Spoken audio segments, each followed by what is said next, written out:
Hi, my name is Roussy, Quantum Living Advocate. I'm doing this video series where I'm presenting each of the function in the EO scan, and in this particular video, we're going to cover the vital scans. You can do vital scans both for pets and humans, and let's go over the human one first. So this will allow you to scan the frequencies, like there are over 800 different items that are being scanned, and they're compared against your personal frequencies are compared against the blueprint frequencies. Those have been identified over the last few decades. It started in the 1980s. At the time, I think there was 120,000 that were cataloged, and now the last I heard was it was almost 140,000 different blueprint frequencies that were identified and cataloged. So in this particular scan, like I said, there are 800 that we are scanning. So the first step is that the EO scan does a scan, compares it to the blueprint frequencies, and then based on what was out of range, it will send uh, frequencies to try to teach the body into going back to homeostasis. This is what the optimizing part of the scan will do. So I did a scan already for myself, so I'm not going to go like do it live, but it takes less than 3 minutes to do. So I'm going to show you my last report of my last scan that I did today, and show you each of the ones. So basically, what you see before your eyes on the right hand side where it's gray, that's before optimizing. So it's they call it previous scan, but both scans were done, in the same day, in the same moment. So the first is the scan, the second is after optimization. So the one in white on the left-hand side is the current scan after optimization.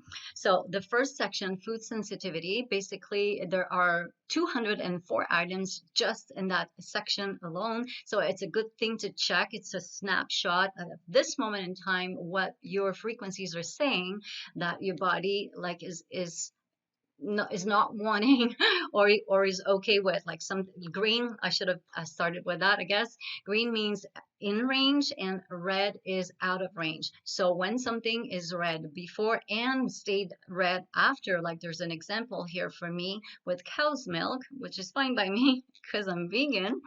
um, that means even the optimization was not able to bring you back into balance, and you should stay out away from this particular food item, at least right now. It just doesn't mean there's an allergy or anything like that. It's like I said, it's a snapshot of this moment in time. So it's good to do every day and see, like, if you see something that's been read multiple times, like maybe you're actually allergic to this.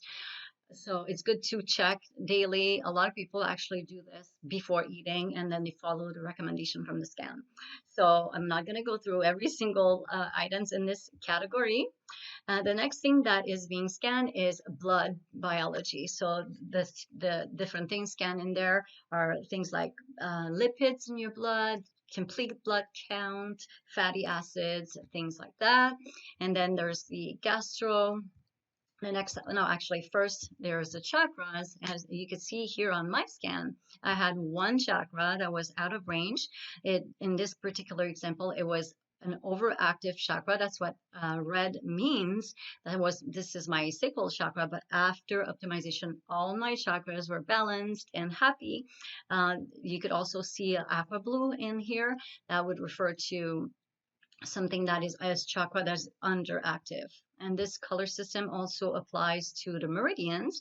And you could see for myself here, I had my stomach meridian. Even after optimization, it stayed red. So this is information that you receive that you could do something about. I could use the scanner and run a specific Safi playlist.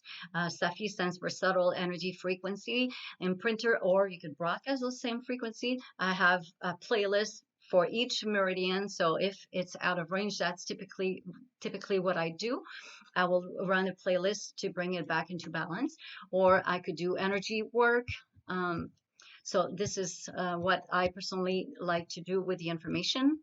Let's scroll here down to show you other section. The gastrointestinal, it's all about that particular system. Then there's, instead of scrolling, I'll just tell you.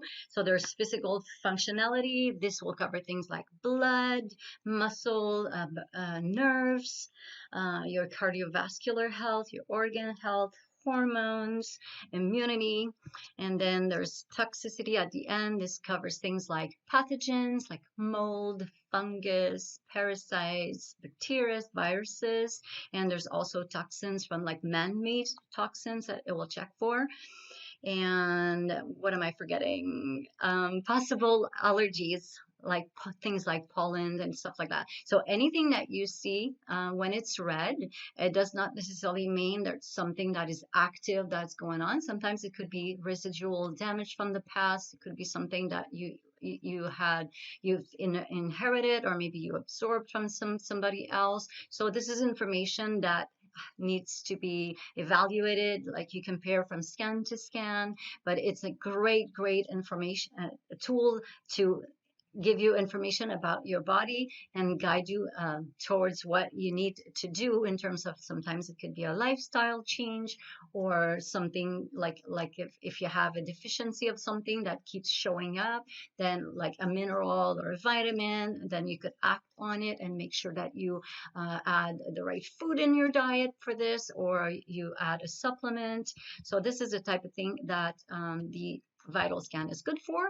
But even if you were to not even look at the report, you benefit from just having the optimization done. I do this like actually I do it daily, because I do an easy scan, which is a scan that does an inner voice scan, a vital scan, and a comprehensive scan, and that one push of a button with the easy scan does all of them. And I personally do this daily, but I don't necessarily look at my report all the time unless I have a reason to. So don't let it overwhelm you. It's information that's great to use, but it's also not necessary to understand all of it to benefit from it. So I'm just going to show you now what a PET scan looks like. A scan for one of my cats that I did this morning. I scan my cats every single day. So there are two differences between human vitals and a pet's vitals.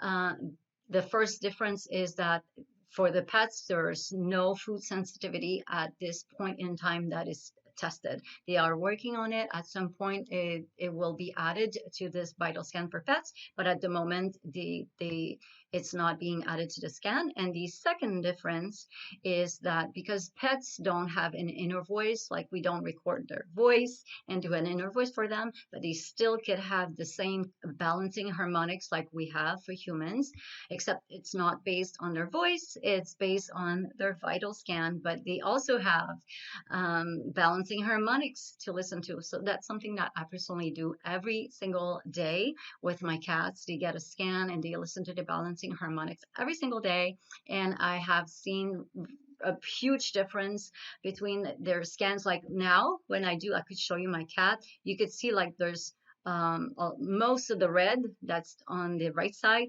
goes to green after, for almost everything. You could see my cat had like 4 chakras that were out of range that went in range after the optimization. And like I remember 11 months ago when I started doing this, there was a lot more red. So that's one of the things that's very nice to see over time. Like you see the improvement.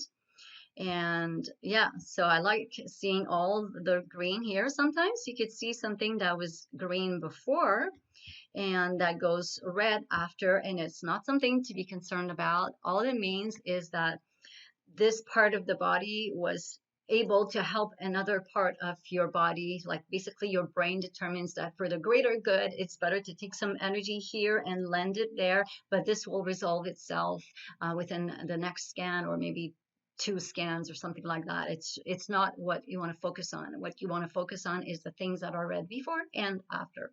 So that is what you can do with the vital scan.